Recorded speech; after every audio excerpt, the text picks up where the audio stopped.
دیکھیے، سب سے بڑے نافرمان آج کے یہ مولوی ہیں، چاہے عربی مولوی ہوں چاہے اجمی مولوی ہوں۔ یہ دعائیں تو مانگ رہے ہیں کہ یا اللہ ان کو ہدایت دے، ان حکمرانوں کو ہدایت دے، اور سب سے بڑے بے ہدایتیں یہ خود ہیں۔ یہ فرقوں میں بٹے ہوئے ہیں، کوئی بریلوی ہے، کوئی دیوبندی ہے، کوئی اہل حدیث ہے، کوئی سلفی ہے، پھر سارے اجرتی ہیں، دین کو کمائی کا ذریعہ بنایا ہوا ہے۔ یہ جتنے مسالک ہیں یہ سارے اجرتی ہیں، دین کے اوپر اجرت لیتے ہیں، اذان دینے کی اجرت لیتے ہیں، بزنس ہے ان کا یہ، اور امامت کرانے کی اجرت لیتے ہیں، نظر کے نماز پڑھاتے ہیں، اس کے پیسے لیتے ہیں۔ تو بتائیے اس سے بڑا کوئی نافرمان ہو سکتا ہے؟ سب سے بڑے نافرمان یہ ہیں۔ عام طور پر یہ عوام کو یہ تاثر دیتے ہیں کہ کچھ لوگ شرابیں پیتے ہیں، یہ حرام پیتے ہیں اور بدکاریاں کرتے ہیں، بے حیائی کے معاملات ہیں، تو اس طریقے سے وہ ان کو تاثر دیتے ہیں کہ حضرت صاحب خود بڑے پاک صاف ہیں، حالانکہ یہ دین کی بیچنا، فرقوں میں بانٹنا، پھر عقیدے خراب، ان سب کے عقیدے خراب ہیں، سب کا یہ عقیدہ ہے بغیر کسی استثناء کے کہ نبی صلی اللہ علیہ وآلہ وسلم جو ہے وہ مدینے والی قبر میں زندہ ہے اور روح واپس آ جاتی ہے، اور سنتے ہیں اور جواب دیتے ہیں۔ یہ سب کا عقیدہ ہے، سب کا، بریلوی ہوں، دیوبندی ہوں، اہل حدیث ہوں، سلفی ہوں، جتنے ہیں، عربی ہوں، حتیٰ کہ عبداللہ بن باز جو مفتی اعظم سعودی عرب ہے، اس کا یہ فتویٰ ہے کہ جب کوئی قبر کے اوپر آ کے صلاۃ و سلام پڑھتا ہے تو نبی علیہ السلام نے فرمایا کہ اللہ میری روح کو واپس کر دیتا ہے۔ اندازہ لگا، یہ زندگی میں فرمایا، یہ سوچتے نہیں ہیں، اور کہتے ہیں پھر نبی علیہ السلام خود سنتے ہیں اور جواب دیتے ہیں۔ یہ عقیدہ شرک کی جڑ ہے، شرک کی جڑ جس عقیدے کو کہتے ہیں، اسی کے اوپر آج ساری دنیا میں جو شرک پھیلا ہوا ہے، قبر پرستی کا، مزار پرستی کا، پیر پرستی کا، وہ اسی عقیدے کے اوپر ہے۔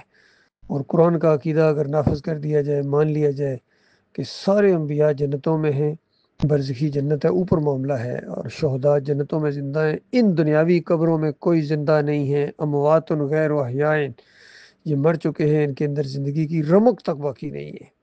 وما یشعرون ایان یبعثون، کب دوبارہ اٹھائے جائیں گے اپنے بارے میں ان کو معلوم نہیں ہے۔ تمہاری ڈالیوں کی، تمہاری چادروں کی، عرس اور میلوں کی اور پکاروں کی، یا علی مدد، یا رسول مدد، ان کو کیا خبر؟ قیامت کے دن اللہ ان کو بتائے گا کہ یہ پکارنے والے تھے، یہ آپ کی پوجا کرنے والے تھے، بندگی کرنے والے تھے، شرک کرنے والے تھے۔ تو مالک فرماتا ہے کانو لہم اعدا، ان کے دشمن بن جائیں گے اپنے پجاریوں کے، وکانو بے عبادتہم کافرین، ان کی ساری پوجا پاٹ پکاروں کا انکار کر دیں گے۔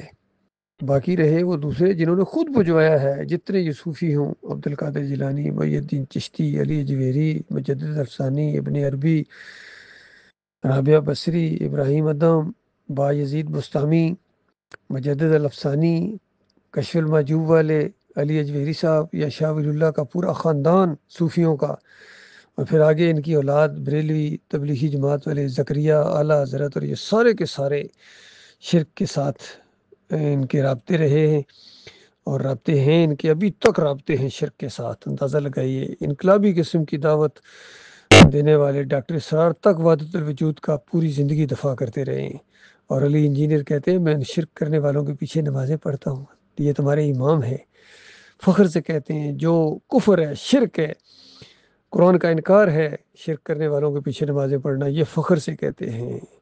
یہ حال ہے ان سب کا، طارق جمیل ہوں، طاہر القادری ہوں، فضل الرحمان ہوں، منور سلطان ہوں، سارے کے سارے کفر و شرک کے اندر ڈوبے ہوئے ہیں۔ تو یہ سب سے بڑے نافرمان تو یہ ہیں، جب تک اس نافرمانی کو نہیں چھوڑا جائے گا اور عوام ان کو احساس دلائے کہ بھائی مانو تم سب سے بڑے مجرم ہو، تمہاری وجہ سے حکمران بگڑے ہیں، تم ان کو نہیں، ایمان عقیدے کی بات تم خود نہیں مانتے ہو تو وہ کیا مانیں گے؟ بلکہ توحید کی دعوت اٹھے تو یہ مولوی سب سے بڑھ کر، یہ خادم حسین رضوی، یہ جناب اس کا سعد رضوی، جتنے ہیں یہ ان مولویوں کے، یہ ایمان کے دشمن بن کر سامنے آتے ہیں اور پھر جلوس نکالتے ہیں، مومنوں کے خلاف پرچے کاٹتے ہیں۔ انہوں نے یہ ادھم مچایا ہوا ہے، پیروں نے اور مولویوں نے۔ ایک طرف پیروں کا ایک ٹولہ ہے اور ایک طرف مولویوں کا ایک ٹولہ ہے، انہوں نے خراب کیا ہے پوری انسانیت کو اور بادشاہوں کو اور حکمرانوں کو۔ اللہ تعالیٰ ان سے اپنی پناہ میں رکھے اور ان کو ہدایت دے۔ دعا کریں ان کے لیے، لیکن ان کے خلاف اٹھنا ہے، ان کے خلاف جہاد کرنا ہے، بہت بڑا جہاد، معمولی جہاد نہیں، قرآن کے ذریعے ان کے خلاف جہاد کرنا ہے، قرآن کی دعوت سامنے لانی ہے۔ پہلے صفحے کے اوپر ان کو پکڑ لینا ہے کہ بھئی مانو حافظ قرآن ہو تم، پہلا صفحہ تمہارا امتحان لیا جائے تم آؤٹ ہو جاتے ہو۔ محمود الحسن صاحب ایاک نعبد و ایاک نستعین کی تشریح میں لکھتے ہیں کہ اللہ کے مقبول بندوں کو خالص واسطہ رحمت الہی سمجھ کر اگر پکارا جائے تو یہ بھی اللہ ہی کو پکارنا ہے۔ غور کیجیے، اعلیٰ حضرت صاحب بھی اسی طرح کے عقیدہ رکھتے ہیں۔ پھر سیاسی کلمے کی دعوت دینے والے اور مدینہ ریاست بنانے والے ایاک نعبد و ایاک نستعین سے اپنی ہر گفتگو کا آغاز کرنے والے جا کے گنج شکر کے مزار کے اوپر سجدہ ریز ہو جاتے ہیں۔ مفتی محمود نے بھی وہاں جا کے علی جوہری کی قبر کے اوپر حلوہ پلٹا تھا۔ پروفیسر غفور نے بری بام چادر چڑھائی تھی۔ یہ سارے کے سارے 9 ستارے جب پہلے اٹھے تھے نظام مصطفیٰ کا نام لے کر، اس قدر یہ شرک کے اندر ڈوبے ہوئے لوگ ہیں۔ تو اللہ کے بندو اگر ان سے کسی خیر کی امید رکھتے ہو تو پھر تمہارے اندر کوئی خیر نہیں ہے، اس کا مطلب ہے تمہیں حق اور باطل کی پہچان ہی نہیں ہے۔